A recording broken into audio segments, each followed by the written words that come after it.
right, thanks everyone for joining us this morning. Get started with Coach Traylor.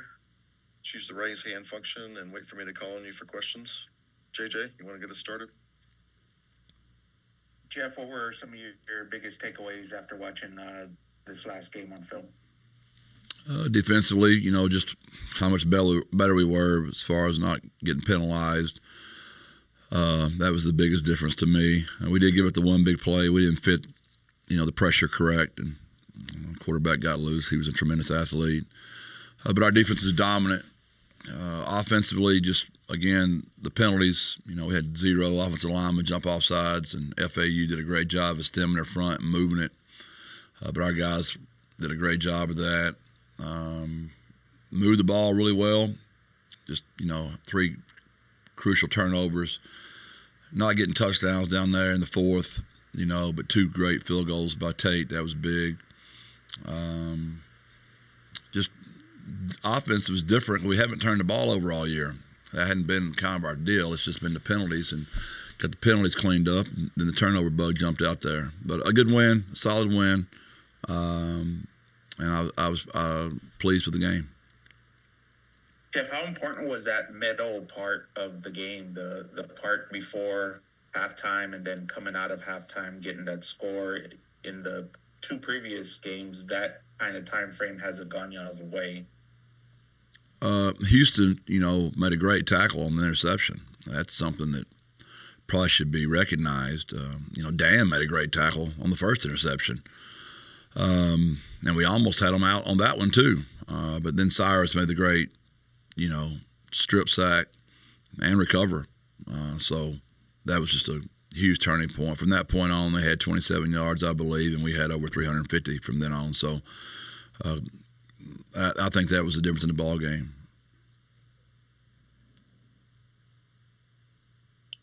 Greg. Jeff, did you notice any kind of different energy with the guys after getting one in the win column, or what was the response to getting the group together for a meeting yesterday? They're really about the same. They're happier. They're smiling. Don't get me wrong, but they were all here and attentive and learning, and there's a no matter how this season ends up, the way that our kids held together after those 2 crushing road losses. I don't know there's a way you can describe how painful those losses were back to back. 2 teams that we thought we were going to win, to be be honest with you, and we didn't get it done. So they haven't splintered at all, and we're in another ball game. I think starting the East Carolina game, I believe we were down maybe 10, possibly 14 even maybe, and we rallied back and should have won that game. And the Rice game, I believe we were down. I don't know what it was. We were down. Kids rallied back. And this game we were tied. And it's 3 games in a row. We're going to the 4th. I don't know if we've been winning any of them. Y'all would probably know that better than I would. But our kids just keep competing and keep trying to scrap and claw. And that's what I'm most proud of, is how they've hung together. But they're happier, but it wasn't like anything crazy. You mentioned after the game that looking for a road win, the team has to get that monkey off your back, is what you said. Do you feel the group is more ready to embrace that challenge now than they were earlier in the season? I don't, we're getting better. We got to go out there and do it. So I know we're getting better, and when you get better, you got a better chance of winning it. We saw a lot of your tight ends group on Saturday. What's your impression of how that unit has performed, not just in that game, but through the season so far? That was their best one. They all 4 were fantastic. I mean, they were, of course, we're out of receivers, so we didn't have a choice. And all 4 of those guys played tons of plays, and they really showed up in so many different ways. I mean, 2 of them had tackles, Dan and Houston. The catch that Houston made on 3rd down was an incredible play. The catch Overmeyer made, we had a freshman, his first touchdown there.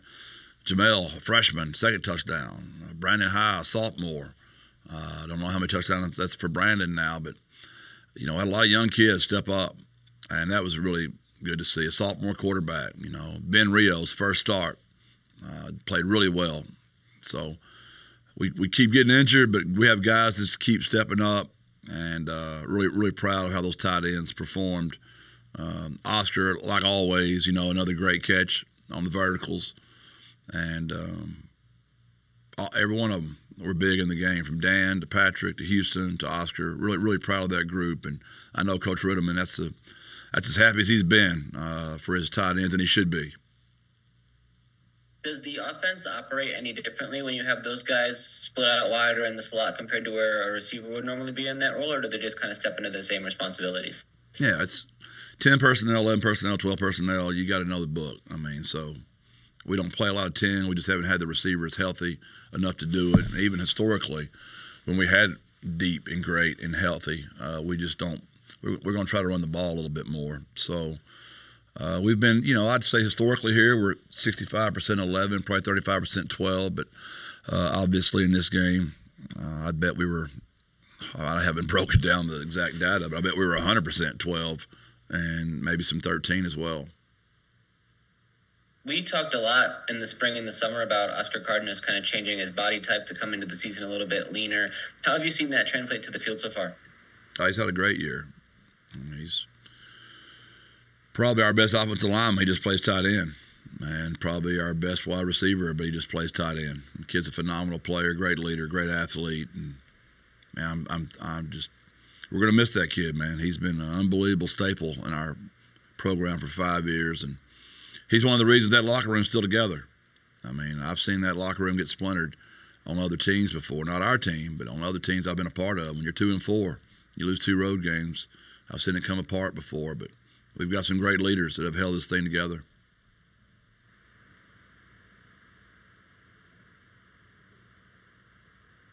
Jeff, I think you said jokingly you banned the word penalty from the facility last week. Just from a mental aspect, how do you think the team did trying to just limit all that stuff? We just spelled it all week. We didn't not say it. We all know how to spell the word correctly now, I can promise you that.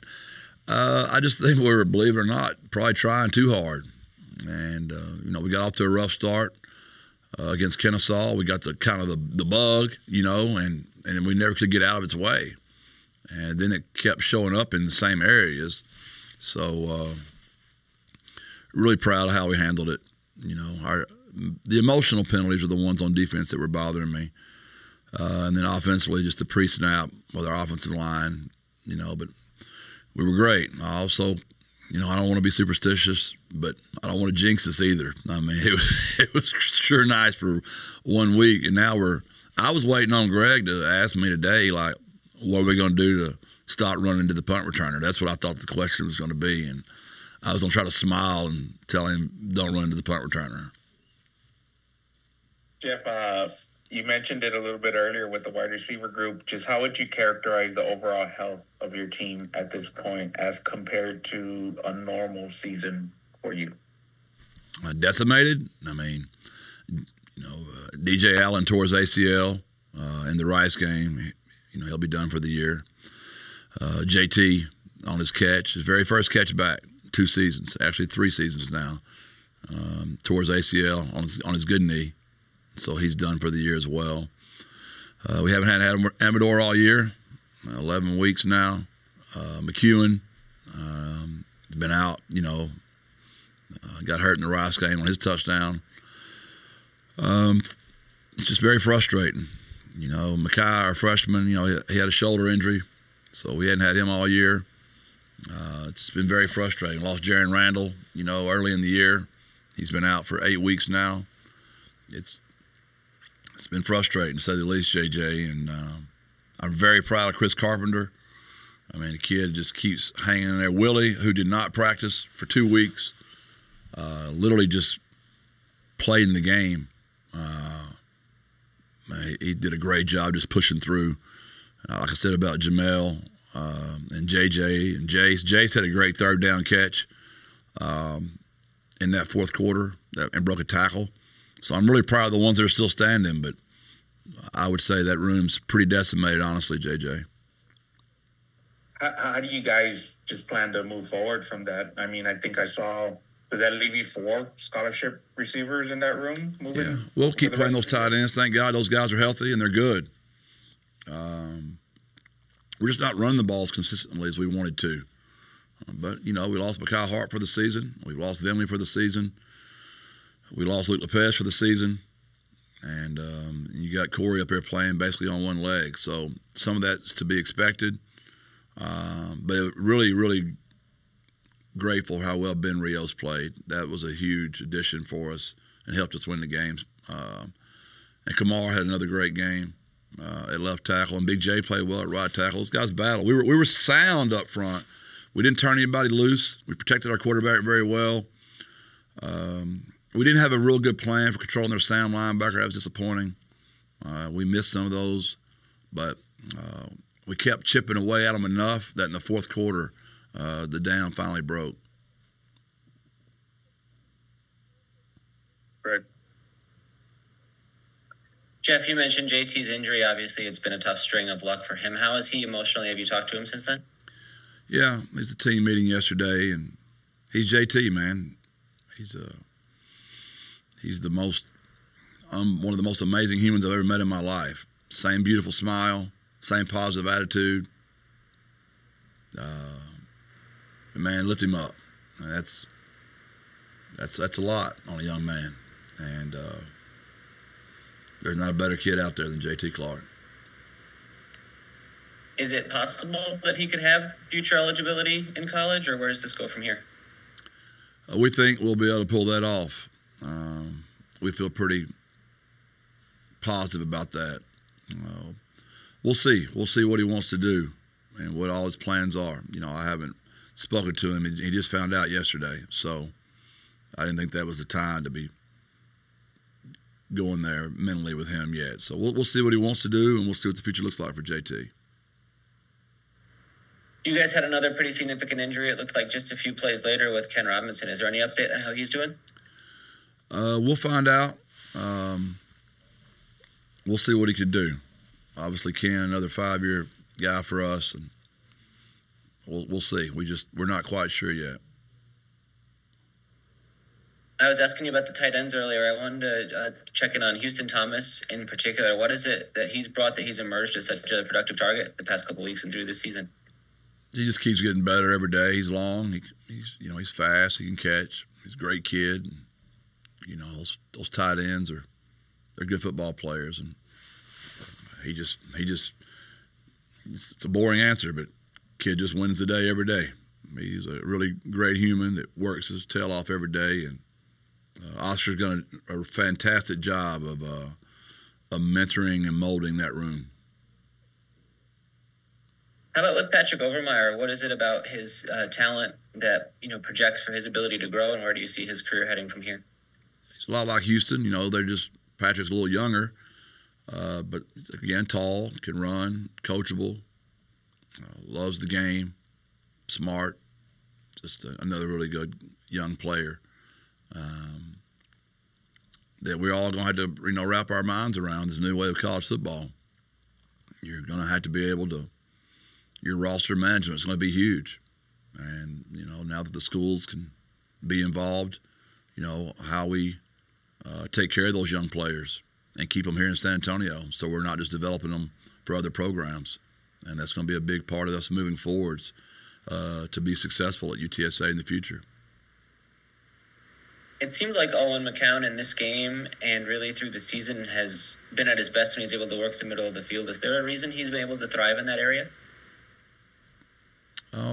We've been so good in the outside lanes that people are playing a lot more two-deep zone. So when you're getting exploited at the corner position, they're going to try to get some help with those safeties in the middle of the field parts, and those tight ends have done a good job of reading when that happens, and Owen's done a good job of throwing the ball over the mic and in between the safeties.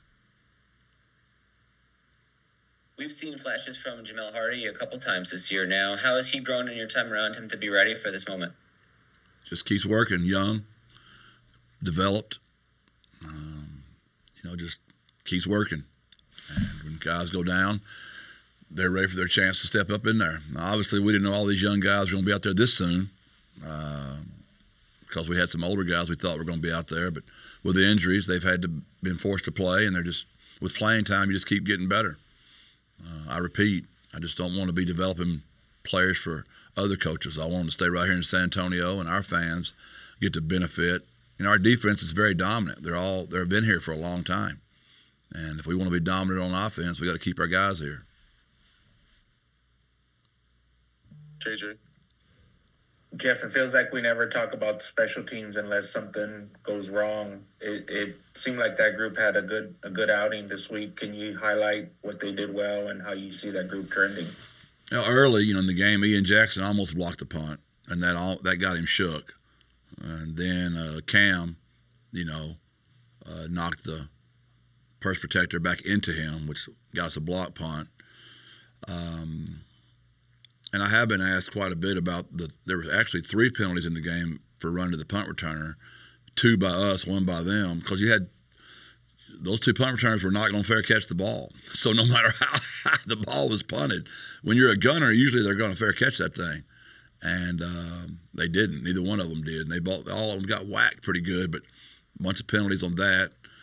I thought Tate's field goals were huge, and those were big, to get those points. When you drive the ball that far, you're already frustrated when you don't score. But to see it go through the upright, at least you know you got something out of it. So, yeah, I thought the block punt and field goals and Carpenter's solid at punt returner as always. And the defensive effort, I think if you would have kind of went back to the preseason, a lot of people expected the defense to be as good as we saw on Saturday. What can you say about, that performance after watching it again on film? Other than the one play we didn't fit right, we were pretty much perfect. We had a couple of dropped interceptions you'd like to have back. But their effort was fantastic, and they were dominant. And I'm glad to see that, We avoided giving up the big pass play, which that's kind of been our nemesis this season. And the penalties, nobody wants to hear it because I understand it's all part of the game. But 96% of the snaps this year, we've been as good as any defense in the country. Just the third down penalties and a couple of missed tackles, and you're talking about a defense as good as we've ever had here. Greg. Jeff, you had a couple guys make their first start in this game. You touched earlier on Ben Rios. What did you see from him getting that much action? Really happy for Ben. He's a hometown, Central Catholic, San Antonio boy. Loves the city, comes from a great family. And his best friend, DeAndre, played well as well. DeAndre played half the game too. So 2 Central Catholic boys out there right here from San Antonio. So 2 very high character, bright, athletic, long, big offensive linemen. And they're young. They got a lot of eligibility left. So, again, if we all want to see this offense together again next year, roster management is going to be big. And I doubt either one of those kids would lead the city, but I don't want to be tempted. I think Ben arrived here as a tackle, and then it seemed like earlier this fall he was working at center some. What's been the process of kind of getting him into guard, and how much of a transition is that? Yeah, Ben could play all 5. He's very smart. He's a good athlete, high character. Who knows where Ben will end up? He'll be up in that front 5 somewhere. And the other guy we saw make his first start was Davin Martin. What did he do to earn that opportunity? He's just been more physical. He's always had length and speed and ability to cover. He's just more physical. Got his first sack as well. That was awesome. And he's been playing great on special teams for us. Really thrilled for Davin. Another Texas high school recruit, like Ben, like DeAndre, like Jamel, like Brandon, like Patrick, like Houston, all those guys you've mentioned. It's what I love about coaching. I love finding me some good high school football players that want to come here and be developed, and we've had great luck with our transfers as well.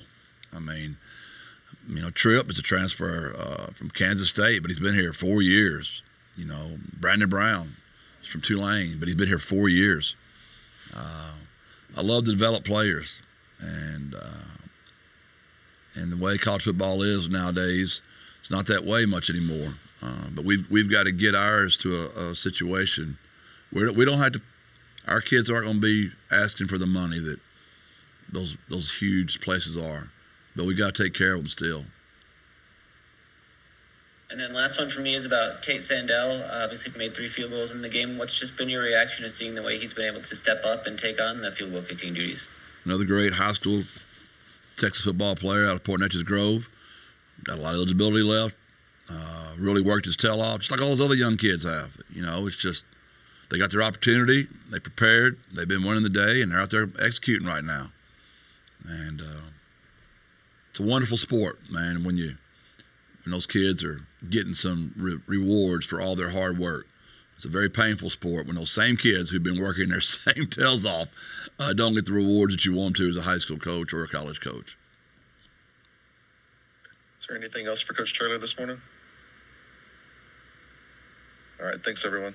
Thank y'all. God bless. Birds up.